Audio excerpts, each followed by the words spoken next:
avec la dette. 2438 milliards d'euros, c'est donc Ce le chiffre est montant passé de 31 la milliards dette l'année dernière de à la France 42 à la fin du milliards mois de mars, dans monsieur le Fayot. budget de Vous cette pensez année. Bon, ça, c'est un argent c'est un pour fonds protéger that the United States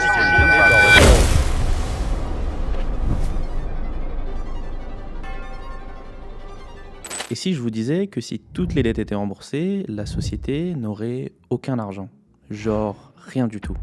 Vous ne me croyez pas. Avant de parler de l'argent et de son fonctionnement, il faut comprendre qu'est-ce que l'argent et d'où vient-il. Il y a fort lointain, l'homme utilisait le troc comme monnaie d'échange. En l'échange de 10 kg de salade, Jean pouvait obtenir 5 kg de patates, 7 kg de riz ou une bonne bouteille de champagne. Le problème avec le troc, c'est qu'il a bien évidemment ses limites. Il faut trouver deux personnes qui ont des choses à échanger et qui les intéressent mutuellement. Tu vois le truc? Alors, pour faciliter le troc, les sociétés ont commencé à utiliser des marchandises à une valeur intrinsèque. Il y avait des coquillages, du bétail, du blé, mais aussi des métaux précieux, comme l'or et l'argent. Et ce sont ces derniers qui sont devenus la norme auprès de notre société. Par exemple, pour 2 pièces d'or, Jean pouvait avoir 10 kg de salade. Ça, c'était cool pour Jean. Plus besoin de trouver quelqu'un qui avait quelque chose à échanger, et plus besoin surtout de se trimballer avec 10 kg de salade. Il avait juste besoin de sa petite bourse avec 2 pièces d'or.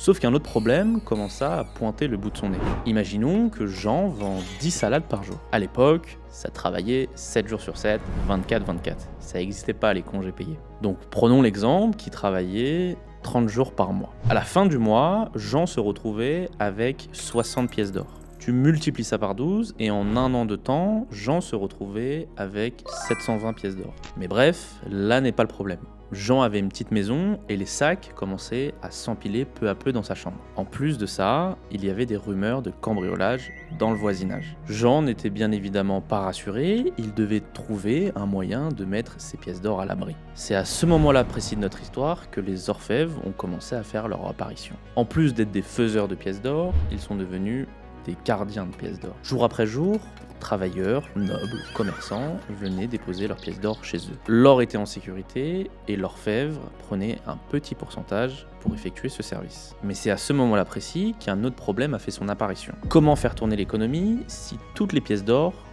restent dans un coffre-fort? Eh bien, la solution était simple. Quand Jean déposait cette 720 pièces d'or, l'orfèvre lui filait un reçu qui disait que Jean possédait 720 pièces d'or dans le coffre-fort de cet orfèvre. Du coup, quand Jean allait faire ses courses au Leclerc de l'époque, il n'avait plus besoin de payer avec ses pièces d'or.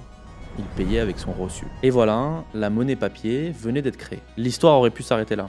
L'orfèvre crée les pièces d'or, l'économie tourne, et quand il y en a trop, les pièces d'or sont déposées dans un coffre. Oui, mais non. L'orfèvre s'est rendu compte d'une chose. Lorsque les pièces d'or sont déposées, elles sont rarement récupérées. Du coup, il a eu une idée de génie. Et si je gagnais de l'argent en prêtant celui des autres? Et voilà, la notion de prêt venait d'être créée. Mais comment l'orfèvre arrive à faire sa tambouille là-dedans? Il a simplement expliqué à ses clients que s'ils laissaient leur or chez eux, il leur filerait de l'argent à la fin de l'année. Pour l'orfèvre, le calcul est plutôt simple. Pour gagner de l'argent, les intérêts sur les prêts doivent être plus importants que les intérêts sur les dépôts. En gros, celui qui dépose son argent va gagner par exemple 100 pièces d'or à la fin de l'année. Mais l'argent généré sur son dos est bien plus important que 100 pièces d'or. Rapidement, le concept de prêt prend de l'ampleur, poussé par l'expansion du commerce qui a besoin de massivement d'argent. Mais il y a quand même une limite à tout ça. La quantité de reçus émis ne peut être qu'égale à la quantité d'or en stock. Et ça, tu le comprends très vite, ça limite l'expansion du business. Mais souvenez-vous,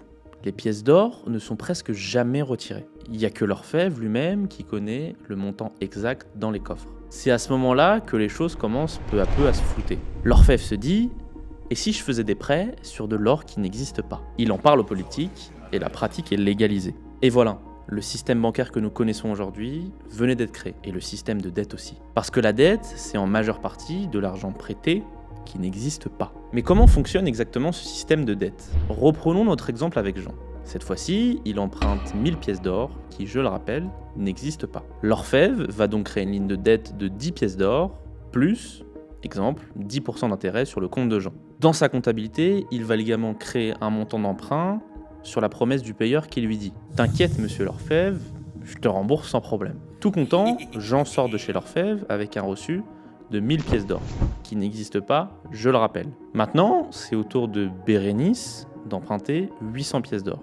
qui, encore une fois, je le rappelle, n'existe pas. De nouveau, il crée une ligne de 800 pièces d'or sur le compte de Bérénice qui lui promet de rembourser l'argent. Toute contente, Bérénice est propriétaire d'un reçu de 800 pièces d'or.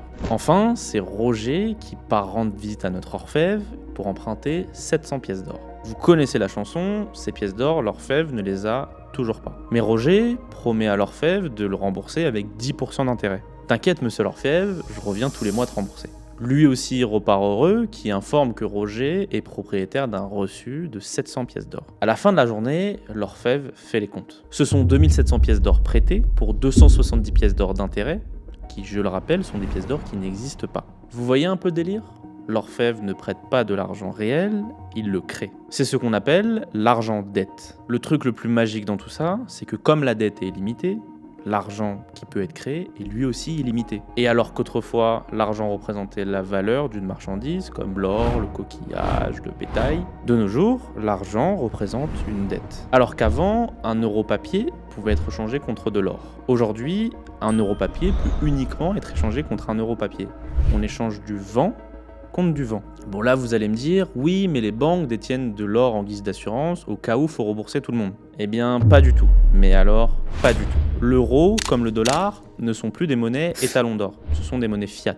C'est-à-dire que notre argent n'est adossé à aucune réserve de marchandises comme l'or, l'argent, le bétail ou le pétrole ou peu importe. Une monnaie fiat a une valeur intrinsèque simplement parce qu'elle est déclarée par un cours qui est régi par une autorité gouvernementale. Il existe 3 types de monnaies bien distinctes. Il y a les pièces, on parle de monnaie divisionnaire, les billets, la monnaie fiduciaire, et les écritures comptables, monnaie scripturale, par exemple les chèques ou les virements. Depuis la création de l'argent-dette, 90% de la monnaie totale mondiale est de la monnaie scripturale. C'est simplement une ligne de code. Et on commence peu à peu à arriver au bout de cette ligne. Le problème de vivre avec la dette, c'est sa fragilité. Lorsque la banque ne peut plus créer de dette, comme en 2008, c'est tout un système financier qui s'écroule. Car concrètement, les gens ont des lignes de code ou des bouts de papier qui ne valent rien. Ou du moins, les réserves fédérales qui ont de l'or ne couvrent pas toute la monnaie en circulation. Bah oui, depuis tout à l'heure, je suis en train de vous expliquer qu'on crée de l'argent à partir de rien. Vous vous doutez bien qu'on n'avait pas assez de vrai argent, ou en l'occurrence l'or, pour couvrir tout l'argent qui est en circulation. Du coup, si tous les clients d'une même banque décident de retirer leur argent en même temps, la banque fait faillite. Coucou Lehman Brothers, coucou SVB, et plein d'autres. Seule une petite partie des clients peuvent espérer récupérer leur argent. Et c'est d'ailleurs ce qui s'est passé au Liban ces dernières années. On a même vu des gens braquer des banques pour juste récupérer leur argent. Et oui, imaginez Jean, Bérénice et Roger toquer à la porte de leur orfèvre pour lui dire « Hey amigo, on voudrait échanger nos reçus contre 2700 vraies pièces d'or. » Là, tu penses bien que l'orfèvre va complètement bégayer. Alors comment vous dire qu'en stock actuellement, j'ai que 300 pièces d'or ? Et l'argent que je vous ai prêté, il n'existe pas réellement, quoi. L'autre problème de la dette, c'est son incompatibilité avec les ressources actuelles de la Terre. Certes, on peut créer autant de dettes qu'on veut, mais on ne peut pas créer autant de ressources équivalentes à cette dette. D'ailleurs, c'est pour cette raison qu'on est passé de monnaie étalon d'or à monnaie fiat. De ce fait, nous sommes constamment en train de chasser la dette par la dette, en puisant de plus en plus dans nos ressources. De toute façon, pas sûr qu'on ait vraiment envie de rembourser toutes les dettes. Ça sonnerait tout bêtement à la fin de la croissance économique. S'il n'y aurait pas de dette dans notre système monétaire, il n'y aurait tout simplement pas d'argent. Déclare Mariner Eccles, ancien membre de la Réserve fédérale. Ce serait aussi la fin de la prospérité.